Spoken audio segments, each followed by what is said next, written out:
Error analysis हमें पढ़ने के लिए कुछ प्रायोगिक चीजें प्रैक्टिकल मालूम होना चाहिए, फिर भी हम सोचते हैं, मान लीजिए कि हम कोई चीज कर रहे हैं, कोई प्रयोग कर रहे हैं, कोई प्रैक्टिकली कोई काम कर रहे हैं, तो काम करने में हमें दिक्कतें आती हैं। हम किसी भी चीज का मेजरमेंट एग्जैक्ट नहीं कर सकते कभी भी।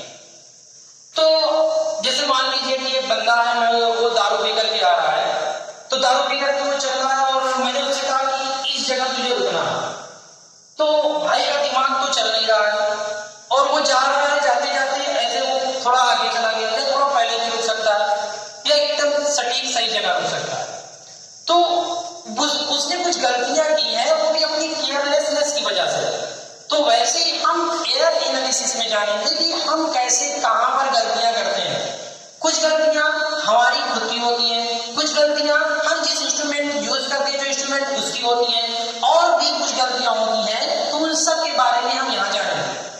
तो सबसे पहले मान लीजिए हम कोई प्रयोग कर रहे हैं, कोई चीज मेजर कर रहे हैं। मान लीजिए हमें 1 मीटर कपड़ा मापना है, तो 1 मीटर कपड़ा मापने के लिए हम 1 मीटर वाला इंस्ट्रूमेंट यूज करते हैं। तो यूज किया मैंने, तो हमने कोई चीज मापी, तो जब मापी तो हम ये मान लेते हैं कि पहली बार मापी तो उसका आया A1। जो चीज भी मापी उसकी जो वैल्यू आई वो A1 है, 50 सेंटीमीटर 100 सेंटीमीटर जो भी मापी वो आया। फिर उसी मेजरमेंट को दोबारा मापा, तो वो जो मापा तो वो पहले जैसा नहीं है, कुछ अलग है, हमारी गलती की वजह से कुछ आ रहा था, वो A2 मान लीजिए आ रहा है। फिर तीसरी बार मापा, जब तीसरी बार मापा तो कुछ और आ रहा है। ऐसे ऐसे हमने उसको मापा, हमने कई बार मापा। अब जब कई बार मापा तो उस कंडीशन में ये सब वैल्यू अलग अलग आ रही है, हमें समझ में नहीं आ रहा। कोई दो वैल्यू मैच भी कर रही है, हमें क्लियर नहीं है कि उसकी एग्जैक्ट वैल्यू क्या है, हमें पता नहीं। तो जब हम मेजरमेंट कर रहे हैं, मान लीजिए हमने 5 बार इसका मेजरमेंट किया, तो जब 5 बार मेजरमेंट किया तो पहली बार A1 आया, A1 कुछ A2 मान लीजिए A1 जो है वो 101 सेंटीमीटर आ गया, A2 99 सेंटीमीटर आया, A3 99 सेंटीमीटर आया, A4 जो है वो 100 सेंटीमीटर आ गया, और ये A5 भी 101 सेंटीमीटर, ये दोनों बराबर है। तो अगर ऐसा है तो उस कंडीशन में हमें एग्जैक्ट वैल्यू नहीं पता। तो एग्जैक्ट वैल्यू नहीं पता है तो हम एग्जैक्ट वैल्यू फाइंड कैसे करेंगे? तो फाइंड करने के लिए हम इनकी मीन निकाल लेते हैं। तो मीन, इसका जो मीन होगा, जो हमारे पास था A mean is equal to, mean कैसे निकालते हैं? पदों का बड़े पदों की संख्या, A1 plus A2 plus A3 plus A4 plus A5 और अपान कर देंगे 5 टर्म में तो 5 से। अगर आपसे कह देता कि n बार मेजरमेंट किया तो हम यहाँ an लगाते और डिवाइड करते हैं से, ठीक। तो अब ये मीन वैल्यू है, इसकी ये जो हम मेजरमेंट कर रहे हैं, जिस भी चीज का, जिस कपड़े का मेजरमेंट कर रहे हैं, शायद उसकी जो एग्जैक्ट वैल्यू होगी वो ये होगी, ये हो सकती है, ये हो सकती है, क्योंकि हमारे में जो हमारा अलग अलग मेजरमेंट था वो अलग अलग त्रुटि के साथ आ रहा था, अलग अलग एरर के साथ आ रहा था। तो इसलिए हमने एक वैल्यू ली जो हम एग्जैक्ट मान सकते हैं।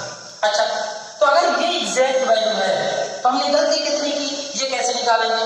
तो गलती निकालने के लिए हम क्या करेंगे, हम मान लीजिए कि एग्जैक्ट वैल्यू 100 सेंटीमीटर आ गई, हमने मेजर किया था 101 सेंटीमीटर, तो गलती कितनी हुई? 1 सेंटीमीटर की। कैसे निकला? माइनस करके। तो हम क्या करते हैं, हम A मीन में से A मीन माइनस A1 कर देते हैं। तो पहले की गलती पता चलेगी कि डेल्टा A1 कितना। तो पहले की गलती इस तरीके से पता चली कि पहले में कितनी गलती हुई। लेकिन ये जो गलती आएगी ये पॉजिटिव भी आ सकती है, नेगेटिव भी। लेकिन तुम ये बताओ, गलती जब करेंगे तो गलती होती है, उसमें पॉजिटिव नेगेटिव का कोई खेल नहीं है। तो जब गलती है तो हमेशा गलती पॉजिटिव में गिनी जाएगी कि तुम्हारी कमी बताएगा कि तुम गलत कर रहे हो। तो इसलिए हम यहाँ पर मॉड लगा देते हैं। मॉडुलस फंक्शन जो होता है ये हमेशा पॉजिटिव वैल्यू देता है। आप इसमें कुछ एक ऐसी मशीन है समझ लो जिसमें पॉजिटिव गया तो पॉजिटिव निकलेगा, लेकिन अगर निगेटिव गया तो निगेटिव को एक माइनस और दे देगा और पॉजिटिव कर देगा, मतलब ये जो वैल्यू बाहर निकलेगी वो हमेशा पॉजिटिव होगी। अच्छा, अब डेल्टा A2 हमें निकालना है, तो delta A2 is equal to हो जाएगा कितने के? A मीन में से A2 माइनस कर देंगे और मान लेंगे। ऐसे ही delta A3, delta A4, delta A5 सब निकाल देंगे। अच्छा, अब सब निकाल लिया तो पहले में एरर जो आपको बताया गया वो A1 डेल्टा A1, दूसरे में डेल्टा A2, तीसरे में डेल्टा A3, चौथे में डेल्टा, इस तरीके से आपको बहुत सारी एरर मिली। अच्छा, सब में एरर मिली तो हाँ हम, लेकिन एग्जैक्ट हमने बहुत सारे प्रयोग किए तो एक अच्छी सी एरर जो आ रही है वो कितनी है, जो मीन अगर निकालें तो उसमें जो एरर आएगी वो कितनी है, इस तरीके से। तो इसके लिए हम क्या करेंगे, जितनी भी एरर आ रही है, जितनी भी एरर है सबका मीन निकाल लेते हैं। तो अब एरर का मीन निकालते हैं तो delta A mean is equal, तो delta A mean is equal to हो जाएगा कितना, delta A mean is equal to हो जाएगा delta A1 plus delta A2 plus delta A3 ऐसे डेल्टा A5 तक आप थोड़ा मान 5, अगर मान लें n है तो n बार ले लें, मीन निकाल लें। अच्छा, अब मीन निकाल लिया जब, तो अब हम इसको लिखेंगे कैसे, लिखेंगे ऐसे कि आपकी जो वैल्यू है एग्जैक्ट वैल्यू हो जाएगी ए मीन प्लस माइनस, क्योंकि एरर जो है वो कम भी हो सकती है ज्यादा भी हो सकती है, लेकिन अब अगर माइनस चल रहे हैं तो माइनस आ रहा है, प्लस चल रहे हैं तो प्लस आ रहा है, तो डेल्टा ए, इस तरीके से हम लिखेंगे। इसको हम बोलते हैं एब्सोल्यूट। तो अगर एब्सोल्यूट एरर पूछा जाए तो एब्सोल्यूट एरर जो होगा वो डेल्टा ए मीन जो है यही एब्सोल्यूट एरर जो आएगा वो। तो एब्सोल्यूट एरर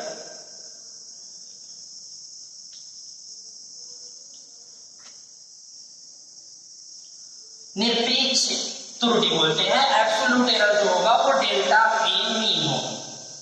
अब एब्सोल्यूट एरर तो निकाल के आ गया, अब इसके बाद जो है हम क्या करते हैं, हम रिलेटिव एरर निकालने की कोशिश करते हैं कि रिलेटिव एरर कैसे निकालेंगे।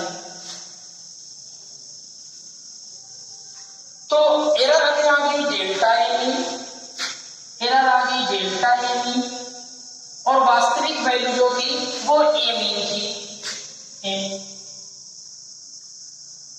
तो ये जो रेशियो होगा ये इसके रिस्पेक्ट में कितनी आ रही है, ये जो रेशियो होगा वही आपको बताएगा रिलेटिव एरर।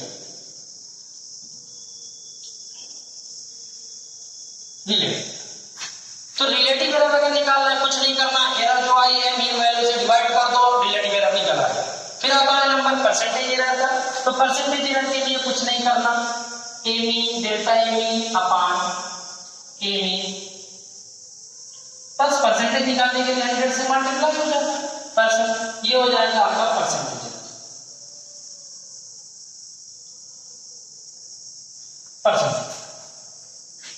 तो ये आपको जो पूछा जाएगा बस ये तीन एरर पूछे जाते हैं, एब्सोल्यूट एरर कितना होगा, रिलेटिव एरर कितना होगा और परसेंटेज एरर कितना होगा। इसके अलावा भी हम एक रूट मीन स्क्वायर एरर है, रूट मीन स्क्वायर एरर निकालेंगे। तो रूट मीन स्क्वायर एरर निकालने के लिए हम जितने भी एरर हैं उनका स्क्वायर करके रूट ले लेते हैं, रूट मीन स्क्वायर एरर। तो जितने भी एरर हैं ये पहला डेल्टा A1 डेल्टा A2 इसका स्क्वायर करके रूट ले लेते हैं, क्योंकि मीन भी निकालना है तो इसका स्क्वायर करके मीन निकाल लेते हैं पहले, तब रूट ले लेते हैं। तो अब डेल्टा A3 का स्क्वायर इस तरीके से जितनी भी है, और अपान अगर n नंबर है तो अपान n का, ठीक, ये an तक जाएगा डेल्टा an का स्क्वायर। तो ये जो है स्टैंडर्ड एरर है, अगर कभी स्टैंडर्ड डेविएशन पूछा जाता है तो यहाँ से रूट मीन एरर से निकाला जाता है। तो आपको एरर के क्वेश्चन में कुछ नहीं करना है, बस इन्हीं बातों का ध्यान रखना है कि जो आपको दिया जाए उसको मेजर करो, उसका मीन निकालो, मीन निकाल के एरर देख लो, एरर हर एक चीज में जितना है उसका मीन निकालो, तो एब्सोल्यूट एरर आएगा। एब्सोल्यूट एरर निकालने के बाद रिलेटिव एरर निकालो, रिलेटिव एरर के बाद परसेंटेज निकालो, और अगर आपसे आरएमएस वैल्यू पूछे तो आरएमएस वैल्यू भी, आरएमएस एरर भी आप निकाल सकते। अब हम बात करेंगे कि हमें जब कोई भी क्वांटिटी एक इक्वेशन के रूप में दी हो तो उसमें एरर कैसे निकालें। जैसे मान लीजिए कि हमें एडिशन में सबसे पहले देखना है, एडिशन में, तो एडिशन में क्या है कि हम ऐड करते हैं, मान लीजिए क्वांटिटी है z, z is equal to जो दिया हुआ है z इज इक्वल टू है a प्लस बी, ये दिया, तो z is equal to a plus B दिया है। तो ऐसे में आपसे पूछा जाए कि एरर कितनी है, तो एरर निकालेंगे। मान लीजिए कि z is equal to a plus B है, तो आपका जो एरर है वो delta z is equal to हो जाएगा डेल्टा a प्लस डेल्टा, ये एरर। अब अगर इसको लिखना चाहें तो delta z is equal to delta z upon z, अगर रिलेटिव की बात की जाए तो delta z upon z is equal to delta a plus delta b upon a plus, इस तरीके से रिलेटिव है। परसेंटेज एरर कहा जाए तो इसी में मल्टीप्लाई कर देंगे परसेंटेज, 100 से मल्टीप्लाई कर देंगे परसेंटेज। अब दूसरी चीज आती है सब्ट्रैक्शन पे, सब्ट्रैक्शन। तो सब्ट्रैक्शन पे हम देखते हैं z इज इक्वल टू दिया है a माइनस b, तो z is equal to a minus b, तो delta z is equal to कितना होगा, तो delta z is equal to delta a में एरर डेल्टा a और b में एरर डेल्टा b। अब यहाँ पर आपको तो ये मालूम है कि अगर a में एरर प्लस में है, b में माइनस में है, तो माइनस करेंगे तो एरर तो छोटा सा है, लेकिन गलती तो गलती है। तो गलती जब गलती है तो कभी भी गलती नेगेटिव नहीं होती, तो गलती हमेशा पॉजिटिव होती है, तो आपस में जुड़ेगी। तो यहाँ पर हम प्लस साइन ही यूज करेंगे, माइनस नहीं यूज करेंगे, ये बात दिमाग में रखें। तो यहाँ पर अब जब डेल्टा z अपान z निकालेंगे तो delta z upon z is equal to delta a plus delta b upon a minus ये हो। अब आते हैं मल्टीप्लाई में, मल्टीप्लिकेशन में।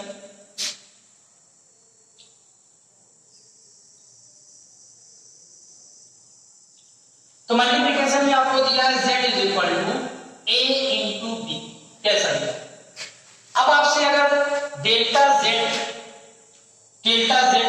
इसमें जो होगा तो डेल्टा z अपान z, ये थोड़ा सा बात कर नहीं रहा हूं, डायरेक्ट आप याद रखिए delta z upon z is equal to delta a upon a plus delta b upon b, बस ऐसे निकाला जाएगा अलग अलग करके। ये याद रखिएगा, मैं एक कर नहीं रहा हूं, बड़ा सा करना पड़ेगा, कोई फायदा भी नहीं। तो delta z upon z is equal to delta a upon a plus delta b upon b। ऐसे ही डिवाइड में जब करेंगे तो डिवाइड में भी यही चीज होगी, delta z upon z is equal to, अगर आपको दे दिया जाए z is equal to a upon b, तो delta z upon z is equal to delta a upon a plus delta b upon b। ऐसा ही होगा, आपको कोई सोचने की जरूरत नहीं है, ज्यादा सोचोगे ज्यादा टेंशन। तो ये इस तरीके से आप अगर एडिशन सब्ट्रैक्शन कुछ भी आपको दिया जाए तो उसमें आप एरर अगर निकालनी हो तो इस तरीके से आराम से निकाल सकते हैं। तो अब एक चीज और देखते हैं कि अगर कोई हमें फार्मूला दिया हो, कोई चीज हमें दिया हो, इक्वेशन दिया है और उसमें एरर पूछ ले, तो कैसे करें। मान लीजिए दिया है z is equal to x to the power a y to the power b और w मैं एक ही चीज लेता हूं, a to the power small x, b to the power small y और c to the power minus small z, मतलब ये z नीचे होगा ऐसा कुछ। z is equal to a की पावर x, b की पावर y अपान c की पावर z, ऐसा कुछ दिया। तो अगर आपको ऐसा कुछ दिया है तो आपसे कहा है कि बताइए रिलेटिव एरर बताइए या z में एरर बताइए। अगर a में एरर डेल्टा a है, b में डेल्टा b है, c में डेल्टा c है सर, तो इसके लिए एक आसान तरीका है, आप सबसे पहले क्या करेंगे लॉग ले लीजिए। तो log z is equal to क्या हो जाएगा, log a to the power x into, आप जानते हैं log a इंटू b बराबर log a प्लस b होता है, तो ये कर देंगे log a plus log b की पावर y। और तीसरी चीज जो होगी वो ये आपका ऊपर चला जाएगा c की पावर माइनस z, तो ये हो जाएगा प्लस log c की पावर माइनस, इस तरीके से कर। तो अगर हम डिफरेंशिएशन की बात करें, अभी आपने पढ़ा नहीं है फिर भी इसको एक लाइन और आगे कर देते हैं, log z is equal to x आगे आ जाएगा, log m की पावर n बराबर n log m, तो x log m plus y log b minus, देखिए ये आगे आएगा माइनस z log c, ये हो। अच्छा, अब इसके बाद